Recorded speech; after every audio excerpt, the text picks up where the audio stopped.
Las historias son ponderosas, tan elementales como el tiempo y el espacio, tan inevitables como el amor, la tristeza y la persistencia humana. Enlazan nuestras ideas, nuestra integridad, nuestros triunfos y nuestras tragedias. Nos enseñan quiénes éramos, quiénes somos y en quiénes nos convertimos. Las historias son esenciales para la cultura y el crecimiento, en especial para un líder. Y no creemos que esto sea por accidente o coincidencia. Afirmamos que existe un gran escritor de historias, un autor divino que nos ve a cada uno y que se cruza con nuestro gran despliegue de narrativas y nuestras maneras únicas y extraordinarias. Dios tiene una gran historia para nosotros. Él tiene una visión más grandiosa. Es por eso que desde el 2014, la Cumbre Global de Liderazgo se ha tomado el tiempo para investigar, compartir y celebrar historias de individuos cuyas vidas han sido influenciadas por su fe y de personas que han encontrado una historia grandiosa para sus vidas y que toman esa experiencia junto con su llamado y su seguridad. Personas como la doctora Keturah York Cooper. Keturah era estudiante que con 16 años vivía en la costa occidental de África en un pequeño país llamado Liberia, su país natal. En un país en donde a las mujeres difícilmente se les animaba a buscar la educación o la influencia, Keturah recibió una crianza extraordinaria. Al graduarse del bachillerato, la voz de sus padres la acompañaba, diciéndole: «Dentro de ti hay una líder que marca la diferencia. Tú puedes cambiar el mundo para que sea un mejor lugar». Y ella lo creyó. A los 20 años, con un título universitario en biología, empacó al año siguiente para continuar sus estudios al otro lado del Océano Atlántico, en la Universidad de Nueva York. Keturah se casó con el amor de su juventud y pronto regresó a casa a Liberia. Ya era la década de los 80 y una revolución estaba cerca. Después del asesinato del presidente de Liberia, un golpe de Estado, una contraprotesta y otro asesinato, la primera guerra civil de Liberia estalló. Continuó años hasta 1999, y cuando parecía que ya había terminado, otra guerra civil empezó en 1999. Los niños eran reclutados al ejército.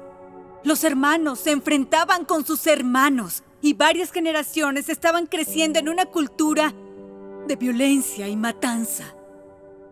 Fue una oportunidad única para Keturah haber viajado a la universidad en Estados Unidos.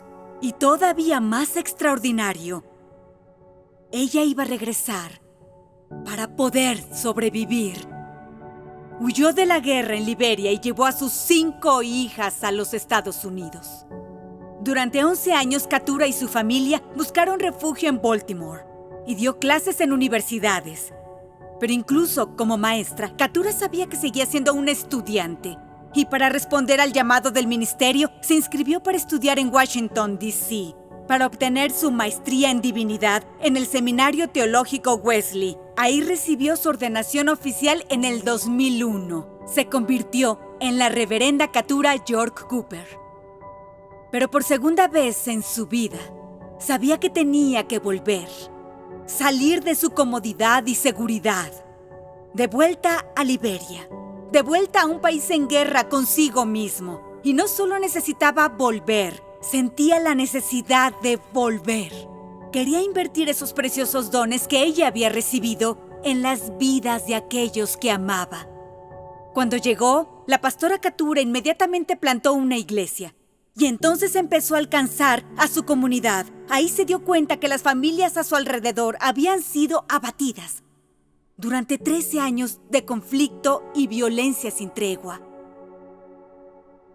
No tenían electricidad. No había agua corriente, solo agua de pozos. Violaban a las mujeres. Los hijos e hijas eran explotados. Era como una pesadilla.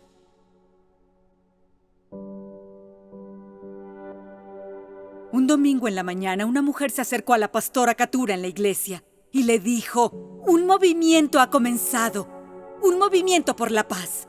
Las mujeres de Liberia están cansadas. 20 negociaciones para la paz han fracasado y estamos demandando el fin de esta guerra. Necesitamos que tú te levantes y lideres a tus mujeres a participar.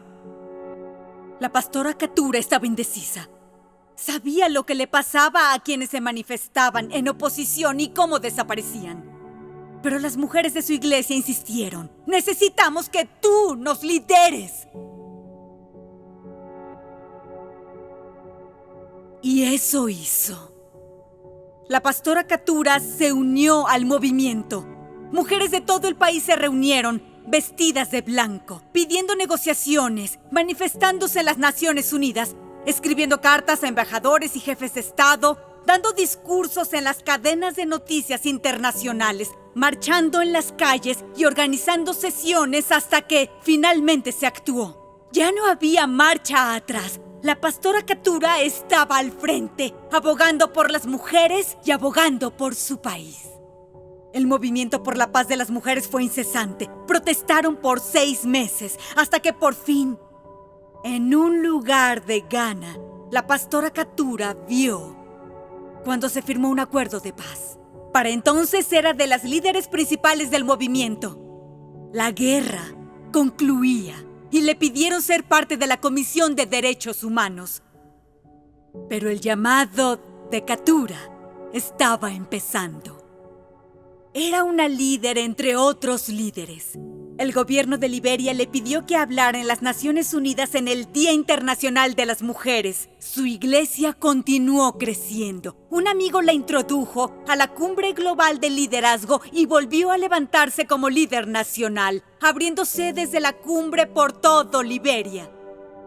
Sirvió como decana y luego como vicepresidenta para la Universidad AME. Y se convirtió en estudiante nuevamente. Actualmente es la doctora Katura York Cooper. Su trabajo es, sin lugar a dudas, una visión grandiosa, transformando las vidas de los jóvenes actuales para ser pastores, empresarios y gobernantes del futuro. Y la historia se sigue escribiendo. Sigue abogando por los derechos de las mujeres y la justicia social. Es mentora de los líderes emergentes de todo Liberia. Así como la voz de sus padres estuvo con ella durante su juventud, ahora ella es la voz para una generación de personas jóvenes, diciéndoles: dentro de ti existe un gran líder que marca la diferencia. Tú puedes cambiar el mundo para que sea un mejor lugar.